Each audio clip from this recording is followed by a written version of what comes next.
everybody, and welcome to the Viper's Pit. I'm your host, Pit Viper 327. And as you see, we got a few things going on right over here. As you can see, here's the deal. When you're going on eBay or buying, like, say, Zartan, Zorana, or Zandar, you get them pretty cheap, right? And you're thinking, okay, I can fix it and all and whatnot and here and there. And lo and behold, you can't, because these guys are glued.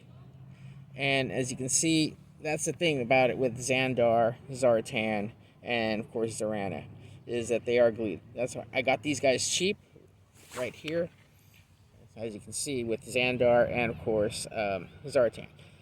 I'm waiting to see if I get a Zorana on eBay as well, but this is kind of like, I would call it like a somewhat of a Mythbuster type of thing, because there's another YouTuber out there, Cracktastic Plastic Podcast.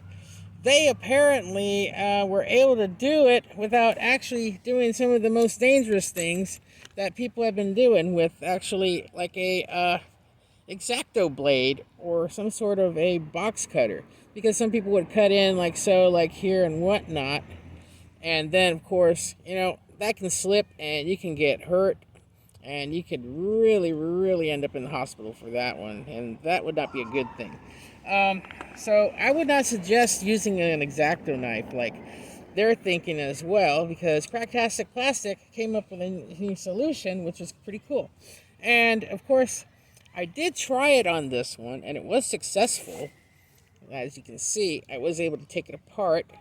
Because overall, there is like a little bit of a glue residue right around here along the torso, back part of the torso. And of course you can see some of it on the front. No need to worry if it breaks off right here or there, but you can always sand it down a little bit after that and then get them going. Here we go with what we got to do is, first off, like normal, you want to go ahead and unscrew the guy right here in the back. And then when you do so, don't lose the screw, like so. And what I'm using is a Phillips .01, and just make sure that you're able to get it out. If not, then just, there you see, we got it right there, and just go ahead and put it down like so. Next step, Cracktastic Plastic Podcast suggested getting like a baggie, so make sure you get like a sandwich bag or something like that. That way you can make sure that you can actually have the figure inside like so. And let's see if we can do this Mythbuster thing. And of course, needle nose pliers is the other tool you're going to be needing. So with that in mind, we're going to go ahead and crack it open. Just make sure that you stick it into the base like I have it right here. And then just pull it apart like so and see what happens. 1, 2, 3. Okay, it's not pulling apart right now because it's fighting me. So we're just going to keep at it a little bit and see what it does. And of course, yeah, it is glued. So that's the thing, it is glued.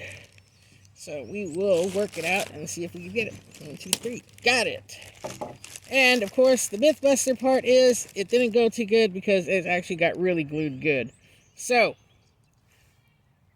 there's a problem here. As you can see, it did break. So that's one of the drawbacks of doing that. So it didn't go too good. It also depends on the gluing of what happened here. So with that in mind, I'm going to have to make another video later on and actually see if I could get one successfully done that way. But apparently it looks like Zandar is no more. Like, might have to make a customize of him somehow. So we'll see how that goes. Anyways, sadness for today. Looks like that myth was actually Caputo. The Pit Viper 327 signing off. And unfortunately, my Zandar went poof. Everybody, have a good one. Bye. Okay, this is Pit Viper 327 with the update. As you can see, I had to use a little bit of super glue from Gorilla Glue. I'm not sponsored by these guys whatsoever, but this is what I had to use. And, of course, you can see he's back together again. So luckily it was a bit of a clean break and whatnot, but You can hardly see that there's a stress crack on there when he broke off. But other than that, he's sticking pretty good. But you can see the backside, as you can tell right here, that you can see the crack. But other than that, the front doesn't show too good. So I could either probably have him the way he is, or like I said, I'll probably clean him up and see how he looks later on. But it's holding pretty good on the glue. So okay, stay tuned, and we will put him back together again and see how it goes. Pit Viper 327 signing off. Bye.